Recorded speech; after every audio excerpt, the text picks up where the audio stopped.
اعوذ باللہ من الشیطان الرجیم بسم اللہ الرحمن الرحیم اللہم صلی علی سیدنا و مولانا محمد وعلی آلہ وصحبہ وبارک وسلم وصلی علیہ۔ عزیز طلبہ و طالبات اور عظیم مدرسین و مدرسات، السلام علیکم ورحمۃ اللہ وبرکاتہ۔ آن لائن درس نظامی میں آپ سب کو خوش آمدید کہتے ہیں۔ قافیہ ابن عاجب المرفوعات سبق نمبر 33 کے ساتھ اور نائب فائل میں قسط نمبر 4 کے ساتھ آپ کی خدمت میں حاضر ہیں۔ اللہ تعالیٰ علم کی ان راہوں پر ہم سب کو استقامت اور اخلاص کی دولت سے مالا مال فرمائے، آمین۔ آج علامہ ابن حاجب رحمۃ اللہ تعالیٰ علیہ کی خوبصورت عبارات سے مزید روشنی حاصل کریں گے۔ گزشتہ 2 اسباق میں آپ پڑھ چکے ہیں کہ باب علم تو کا دوسرا مفعول اور باب اعلم تو کا تیسرا مفعول نائب فاعل بننے کی صلاحیت نہیں رکھتے۔ آج 2 اور مفعول ہم پڑھیں گے کہ جو نائب فاعل نہیں بن سکتے۔ علامہ ابن حاجب فرماتے ہیں والمفعول له والمفعول معه كذلك، اور مفعول لہو بھی اور مفعول معه بھی نائب فاعل نہیں بن سکتے اسی طرح، كذلك اسی طرح۔ اب تقدیر عبارت دیکھیں، ولا يقع المفعول له، اور واقع نہیں ہوتا مفعول لہو فاعل کی جگہ پر، والمفعول معه، اور مفعول معه بھی كذلك اسی طرح، یعنی کہ وہ فاعل کے قائم مقام نہیں بن سکتے، نائب فاعل بننے کی صلاحیت نہیں رکھتے۔ اب پہلا سوال یہ ہے کہ مفعول لہو کیوں نائب فاعل نہیں بن سکتا؟ اچھا، پہلی بات یہ ہے کہ آپ ذرا نائب فاعل کی تعریف اور اس کی اقسام پر نظر دوڑائیں تو مفعول لہو کی 2 اقسام ہوتی ہیں۔ پہلی قسم ہے مفعول لہو صریح اور دوسری ہے مفعول لہو غیر صریح۔ مفعول لہو صریح وہ مفعول لہو ہوتا ہے کہ جو مصدر ہوتا ہے اور ما قبل فعل کی علت بیان کر رہا ہوتا ہے، جیسے ضربتہ تادیباً، میں نے اسے مارا ادب سکھانے کے لیے۔ اب ضربتہ کی ضرب جو ہے وہ اس لیے ہے کہ ادب سکھانے کے لیے، تادیباً جو مصدر ہے یہ ما قبل فعل جو ہے اس کی علت اور وجہ بیان کرنے کے لیے آیا ہے۔ اور دوسرا ہوتا ہے مفعول لہو غیر صریح۔ غیر صریح وہ مفعول لہو ہوتا ہے جو کہ منصوب نہیں ہوتا، لام جارہ کے بعد وہ واقع ہوتا ہے۔ اس کی مثال دیکھیں، اکرمتہ لمالہ، میں نے اس کی عزت کی اس کے مال کی وجہ سے۔ اب یہ جو مفعول لہو ہے یہ غیر صریح ہے، ٹھیک ہے۔ اچھا، اس کی تقسیم کے لیے 2 چیزیں اور بھی بیان کی جاتی ہیں۔ جو مفعول لہو صریح ہے اسے بیان کرنے کے لیے کہا جاتا ہے کہ مفعول لہو بلا لام، جیسا کہ علامہ ابن عاجب رحمۃ اللہ تعالیٰ علیہ کی عبارت کے نیچے بین السطور میں بھی شارح نے اشارہ فرمایا ہے، لکھا ہوا ہے۔ والمفعول لہو بین السطور میں دیکھیں، چھوٹا جو لکھا ہوا ہے نیچے بلا لام۔ اور جو غیر صریح مفعول لہو ہوتا ہے اسے لکھتے ہیں مفعول لہو باللام، یعنی کہ لام والا مفعول لہو۔ اب آپ کو دونوں مفعول سمجھ آ گئے تو علامہ ابن عاجب کون سا مفعول بیان کر رہے ہیں جو نائب فاعل نہیں بن سکتا؟ بھائی یہاں پر جو بحث ہو رہی ہے وہ مفعول لہو بلا لام ہے، بغیر لام کے ہے۔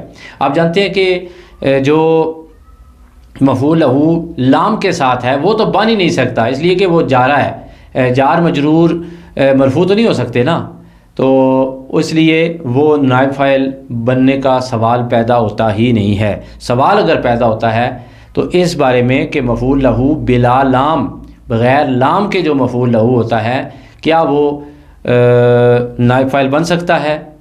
تو اس کے جواب میں علامہ ابن عاجب نے ارشاد فرمایا تھا ولا یقع مفعول لہو، یعنی کہ واقع نہیں ہوتا مفعول لہو فاعل کے مقام پر، فاعل کے قائم مقام نہیں بن سکتا، نائب فاعل نہیں بن سکتا۔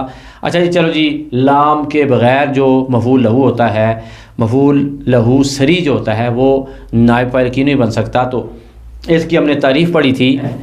مفعول لہو اس مصدر کو کہتے ہیں جو فعل مذکور کی علت بیان کرنے کے لیے آتا ہے۔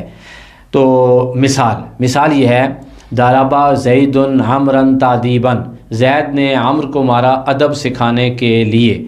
اگر آپ مفعول لہو یعنی اس مصدر کو تادیباً کو نائب فائل بنانا چاہتے ہیں اور داربا کو دریبہ بنانا چاہتے ہیں، داربا تو دریبہ بن جائے گا، لیکن تادیباً کو آپ رفع دیں گے تو اس کا نصب فوت ہو جائے گا۔ نصب کی وجہ سے یہ ما قبل فعل کی علت بیان کر رہا تھا، نصب کی وجہ سے یہ مصدر مفعول لہو تھا، مفعول لہو سری تھا، تو ہم اسے جب نصب سے مرفوع شکل میں کنورٹ کریں گے، اسے ہم جب نصب ہٹا کر رفع دیں گے تو نصب فوت ہوگا تو علت فوت ہو جائے گی، علت فوت ہوگی تو پتہ ہی نہیں چلے گا کہ یہ مفعول لہو ہے بھی یا نہیں ہے، اس لیے یہ نائب فاعل نہیں بن سکتا۔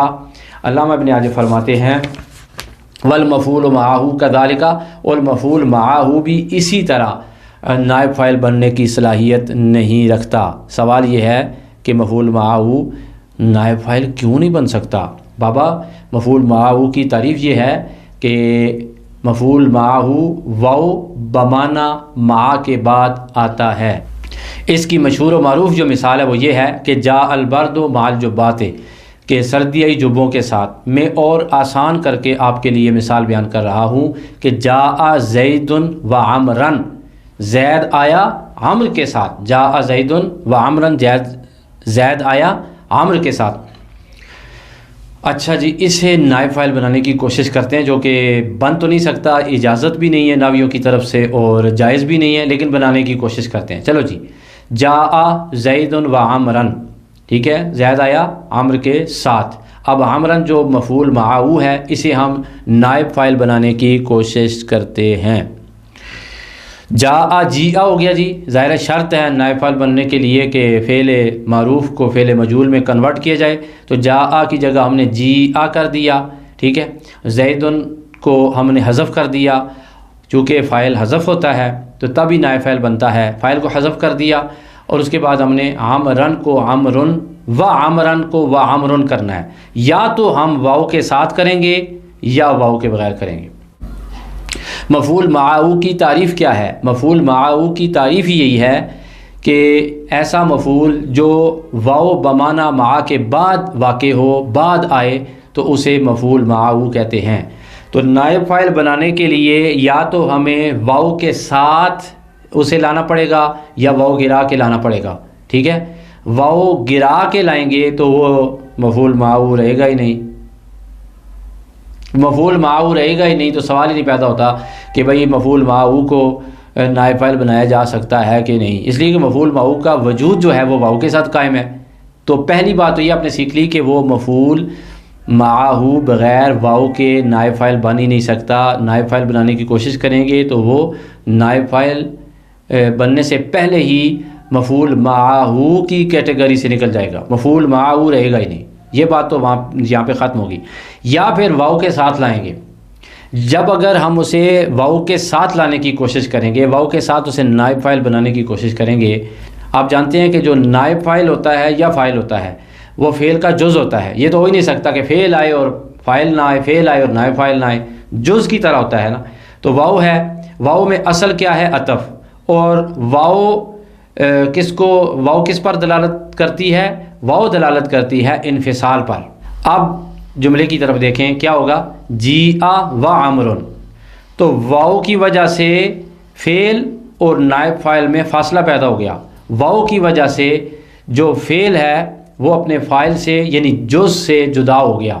تو نحو میں یہ جائز ہی نہیں ہے کہ جدا بھی ہو اور جز بھی ہو، دونوں چیزیں مغائر جو ہیں وہ جمع ہو گئی ہیں، نائب فاعل جز بھی ہوتا ہے اور واو کی وجہ سے جدا بھی ہو گیا، تو ایک ہی وقت میں ایک ہی چیز جز بھی ہو اور جدا بھی ہو، یہ جائز ہی نہیں ہے۔ اس لیے جو مفعول معہ ہے وہ نائب فاعل بن نہیں سکتا۔ امید ہے آپ کو سارا سبق صحیح طور پر سمجھ آیا ہوگا، اگر نہیں سمجھ آیا تو ویڈیو ریورس کر کے دوبارہ دیکھیں، ویڈیو بار بار دیکھیں گے، اسے لکھیں گے، روک روک کر اس کی مثالیں لکھیں گے، انشاءاللہ آپ کو سمجھ آ جائے گا۔